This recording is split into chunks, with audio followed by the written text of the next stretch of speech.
Мечка Мичо, што мислите дали во Скопје ќе има загадување со новиот градоначалник како претходните години?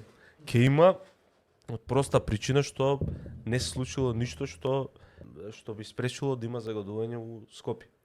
Има неколку фактори кои што се причинители на загадувањето во Скопје. Еден фактор е големите индустријски капацитети. Друг фактор се домакинствата, трет фактор се автомобилите. Ниеден од тие фактори не е исклучен у целиот процедура. Јас не сум експерт на темата, но ако се сака да се дојде до некакво решение, верувам дека може да се дојде. Зошто ниту една влада, ниту еден градоначалник на градот Скопје, ниту еден градоначалник на општините не влегол сериозно да го решава тој проблем, не знам. Можеби тоа решение е скапо, тешко, штетно по политичкиот рейтинг на владата, на градоначалникот. Значи тоа може да се неколку можни фактори зашто не влегуваат во процес да го решат. Не постои такво нешто како нерешлив проблем. Единствено може да недостасува идеја, да недостасува мотивација за да се реши проблемот или пак пари, односно средства.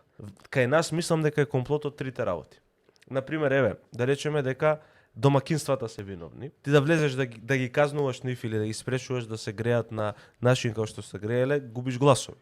А ако влезеш во процес, не знам, да ги казнуваш големите индустријски капацитети кои што де факто го загадуваат Скопје, ти ќе останеш без приходи во буџетот, ќе имаш проблеми со отпуштање на работници, затварање на тие индустријски капацитети.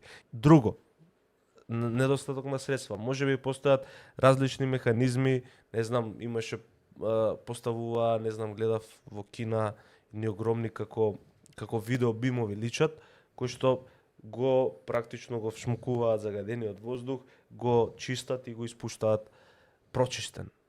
Тоа се огромни прочистувачи на воздух. Тоа кошта сигурно многу пари. Значи не е дека нема решение.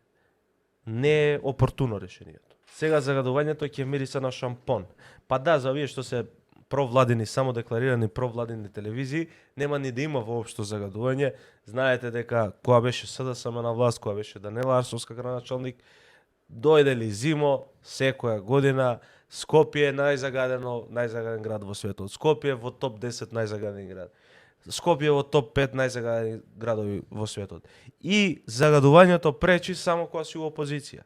Кога си на власт, кога ги имаш механизмите на власта да спречиш, да решиш нешто, да го решиш проблемот, загадување нема.